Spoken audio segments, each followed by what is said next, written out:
intro, and thank you Casual Connect for giving us the opportunity to talk today. As I was introduced, we're going to talk about how to start or how to soft launch an app. I'm pretty sure that a lot of companies in here have gone through the process and know how to do it. So I hope I don't give you too much high-level information. Try to dig in a little bit more. First of all, I'm filling in for my colleague Glenn, who unfortunately couldn't come today. But yeah, we are a global team. Fiksu is based in 8 cities around the world, including Singapore, Seoul, and Tokyo here in the region. And we have been focusing on doing mobile app marketing over the past 3 to 4 years for about 800 clients, driving over 2 billion downloads or installs for them. Last year, we were working with 40 out of the top 50 top grossing apps. We're pretty proud of that statistic, and our main focus is performance-based user acquisition.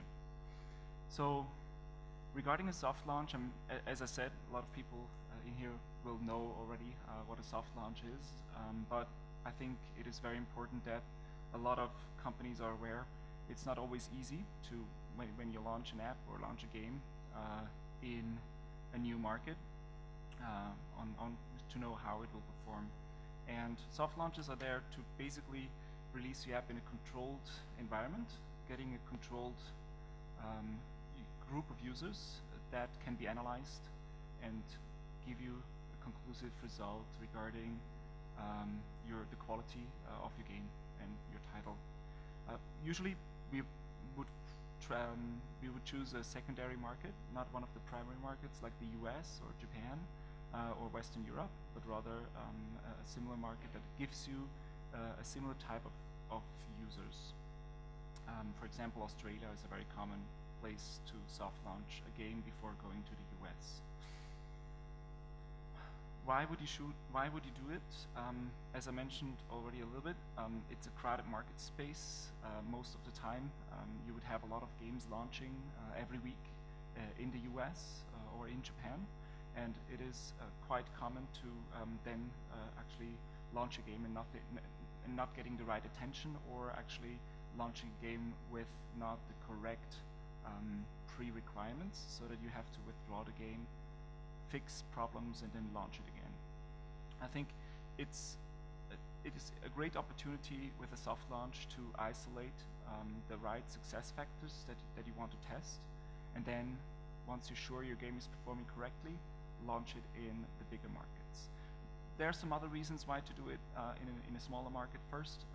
If you publish your game in the US, Google Play and Apple will give you some benefit of being a new app within a huge market space of millions of apps already.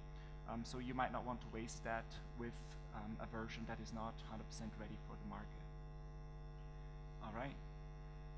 In preparation to your soft launch, I think the most important part of the process, and I think the most important question would be, what kind of data are you gathering during your soft launch? You could look at it more from a scientific perspective and say, we want to, as I said, a controlled user group, and test out if we are doing our job well with this new game or if it needs improvements. It's kind of split up in 3 stages, so a lot of people, especially small startups, they don't really ask themselves the scientific question of what they really want to find out. So they don't define a hypothesis. They might say, do people like our game? And they test in the soft launch. It's very hard to prove or disprove if people like your game. So a little bit more detailed questions would be appropriate. For example, do people understand our game after going through the tutorial? Do they understand our game mechanics? And then afterwards on the first level and so forth, are they using the game appropriately? That could be a hypothesis. Another hypothesis would be how many times, how many days or app launches are required for a user to make a purchase. So over a certain period of time during your soft launch, you can then gather the data and look into proving or disproving your questions. Secondly, also a lot of people forget to think about in advance what kind of data should we be gathering. 2, answer your hypothesis. The granularity there is pretty tricky. So going back to an example on how often does a user launch our app until he makes a purchase, it's pretty straightforward. You look at the app launches, you look at purchase events, but if you don't capture the right data points throughout the process, you might end up with insufficient data that doesn't help you much to answer that question. And as a third step, it's also important to think in advance if an answer to your question will actually help you then to make improvements to your game. So if you just capture how long it takes for a user to make a purchase, would it help you to actually improve the game, to change that? Obviously not. So you would need to capture different data points. You might require to ask more questions and then analyze all of them while you do your soft launch. So with this, but I also have to say you cannot test everything, right? So that you need to limit yourself to the key questions that you're asking to then be able to improve your game. With this in mind, what can you measure? I think for everybody in the gaming industry, these are pretty obvious points. So it's user experience, game mechanics, how are they interacting with your title, user retention, monetization, and also in many markets has become a very important factor on how well does your viral coefficient do when you gather a lot of users. All right, going over to actually the soft launch. As I mentioned before, Australia, but also Canada, New Zealand are good test markets, or mostly used for test markets to prepare a launch in the US. It's become a very competitive marketplace there as well. A lot of people buying there. Cost per installs and cost per active users have increased significantly, although the markets are pretty small. So when you choose your country, you can basically choose any country that you want. Two requirements are needed there. One is, does that market or that enclosed environment give you the right preferences of consumers to launch afterwards in another market? So Korea and Japan, mentioned before, are markets that are significantly different in terms of consumer behavior to Russia, Germany, and Brazil, for example. So as you launch, as you prepare launch in the US or in Japan, you might be choosing different markets. To avoid the high-level cost for installs in Australia, Canada, and New Zealand, we've also been running soft launches in Singapore, Philippines, India, but I have to be, or the UK, but we have to be careful because they're all pretty much English-speaking markets, but as I said, user preference will be significantly different, and it depends on the hypothesis that you're asking in the beginning, whether or not you want to launch in those markets or not. So for example, monetization in India might be significantly different to then afterwards your launch in the US. That problem also exists for Canada, for example. So monetization numbers, conversion rates will differ market by market. So you can't take all your conclusions when then moving over to the US. Second, after choosing your target market, I think one of the most important steps throughout your game development will be choosing the right partners to track and analyze everything throughout the user acquisition funnel and beyond within your game mechanics. The reason why I'm saying that is because data is, especially for our company, data is key, and I think a lot of successful gaming companies have understood that data is actually the way to improve and analyze, improve, and then monetize your game appropriately in your marketplace. So for a soft launch specifically, accurate data is important to answer the questions that you've been asking at the beginning. You would need two types of tracking systems. One is for user acquisition, and the other one will be for user experience. Listed here, I mean, as UA and UX. The UA part pretty much asks or tries to track where your users are coming from during the soft launch. That can be attribution to networks. So you have an install, somebody's making a payment, and you actually want to know, was this user driven by a chart boost campaign or a Facebook campaign, or was it coming from the App Store or from your social media virality factors, viral sharing, and so forth. There, it is very important that your partner is able to track these channels, and also to give you in-depth analytics on where, not just what network they were coming from, but also which creatives were you using, or which creative triggered a click and install, and then afterwards brought you the right user to make a purchase, or use the game the way you wanted him to be used. On the UX side, it's much more important that you look at the game mechanics, analyze what the churn is. You can combine that with UA, so are users coming from the App Store or from social sharing? Are they more likely to get stuck somewhere, or they drop out very early in the process? Are paid users coming through a marketing campaign more likely to end up in the right path of your gameplay? These are all the questions that you can answer as soon as you can tie them together, both systems.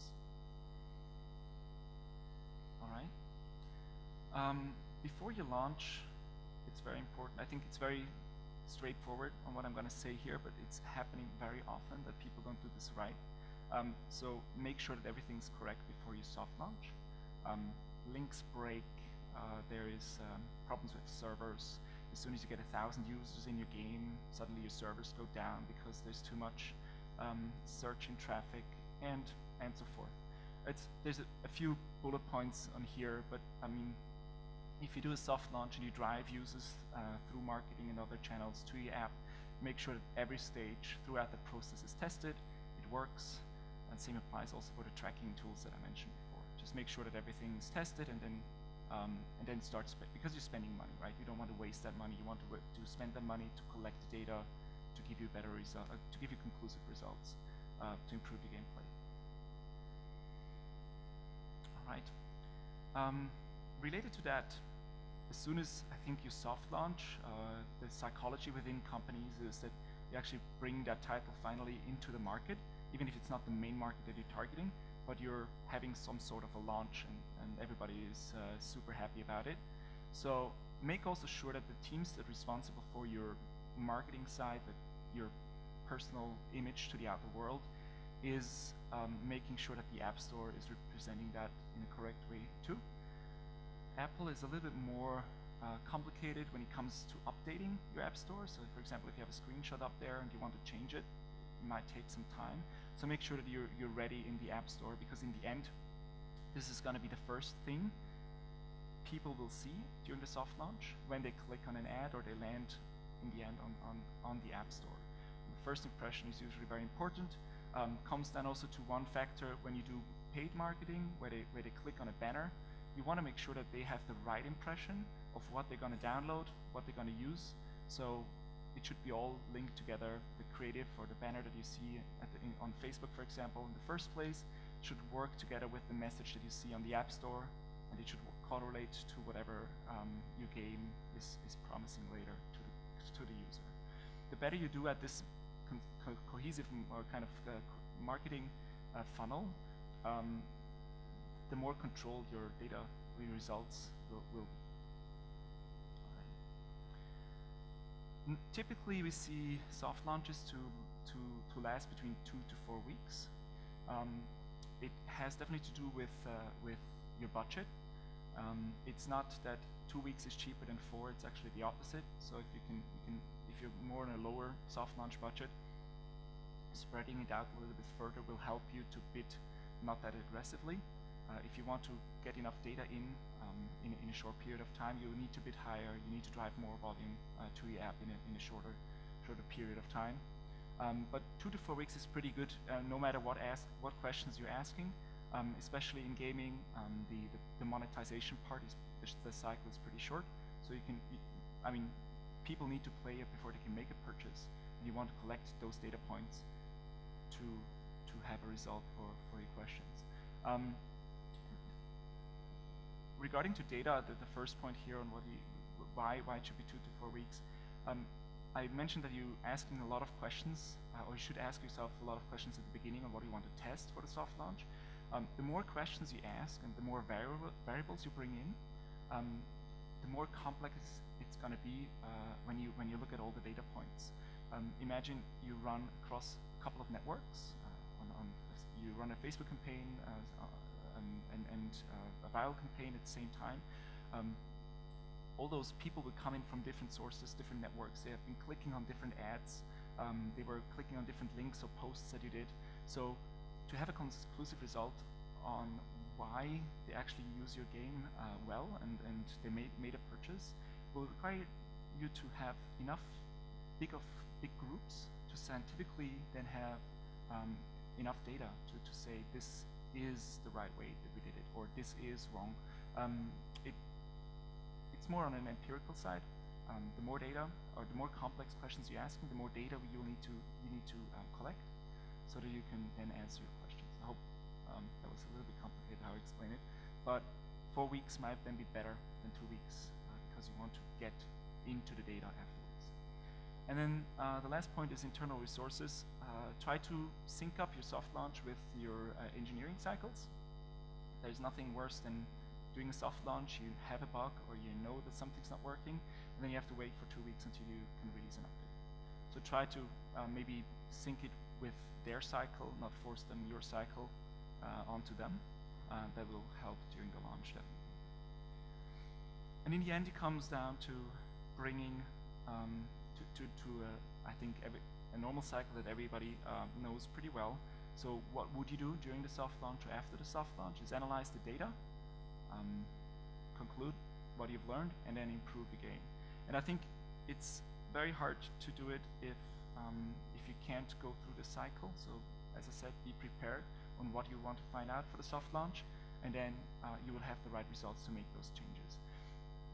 It's a straightforward process, but if you think about it, if your soft launch costs you $5,000, $10,000, maybe $20,000, depending on the market and whatever you want to test, it is a very important way to spend, or effective way to spend that money if you can make your game better, and then spend a lot more money maybe on your real launch. So we had sometimes customers that spend money right up front, a lot of money, and it might not turn out to be the right game for the right market, or even worse, the game is not ready yet for that market. So you better be prepared so that you can then use your budget later more effectively. Lastly, we actually can help if you plan a soft launch. So we do run across different networks for you. We do it for 2 to 4 weeks, depending on the questions that you're asking. And we also guarantee you a certain amount of data points and downloads for your launch. We choose the right markets together with you, basically define the goals with you, and then after everything's done, we give you also a comprehensive report on what we think is the right way to go and move forward, and how you should prepare your official launch in your primary market later. All right, so most of the topics that I covered today, a little bit more in details, you can find on our website. We have an ebook just published on how to do a soft launch and its strategies in a marketplace. We also have a lot of other ebooks around how to do Facebook campaigns and why is the Google Play different from the Apple's App Store. So if you have any questions, please approach us. We are here next door as well, or just drop us an email. Thank you very much for your attention. Thanks so much, Rico. Now we'll open the floor for a few questions. Is there anyone here with a question for Rico? First question from me, actually. How do you test app icons? Sorry, I didn't hear you. How would you test app icons? How do you address it? That test the Test different it. graphics Sorry. for app icons. Well, app icons is a very interesting area because a lot of companies have shown that they achieve better performance with making changes to their app icons. It's for us very hard to give advice on what the icon should be because most of the time companies use it for branding. They have a very clear picture on what they want on their icon. In the end, performance is definitely better if there is a high value of recognition. So if you have a Hello Kitty game or Homer Simpson on the app icon, that game would do likely 10 to 20 times better than an unknown brand. Usually I would go for the more specific. If you have a very targeted app category or subcategory, be it a hardcore game, looking at shooter or card games, be specific what your app does, also with the app icon, because the more specific the user will understand what your game does, the more likely he's going to be an active user on your game. You don't want, I always say, a grandmother to download a shooter game, because the likelihood that she will continue playing it might be not there. Maybe you want that download to say we have 100,000 or 1 million downloads for our game, then it's fine. But if you're looking for a high conversion rate, high rate of active users, then your app icon should be specific to what your game does. Any other questions? Can we give the mic? Do you have any country recommendations for soft launches in Asia? Yes, we do. It really depends on where you want to launch at the end. So if I think on a language level, it's very hard to do a soft launch in one market and then launch it in another language or with a very different culture in another. And Asia has a lot of it's very fragmented when it comes down to consumer behavior. But I would say Hong Kong and Taiwan are great markets in relation to other Chinese markets, so specifically China market. Interestingly, it's actually in the industry, it's the other way around. Successful games in China would launch also in those smaller markets. I think Singapore, Malaysia are great test markets for the region here. And Singapore itself is kind of a great test market for different language options because you would, if you're a Facebook user here in Singapore, you would see on your Facebook feed games in Chinese, games in English, and everything all over the place. Thank you. Any more questions? So, continuing on from the previous question, what's a good test market you would recommend for Japan, if Japan is your primary market? I would say this is a pretty tough approach. I think Japan seems to have a very similar kind of consumer base as Korea if you compare it to the rest of the world. But Korea is also a very big market, and you might want to launch in Korea as well. So I wouldn't know a very specific small user base for pre-launching in Japan.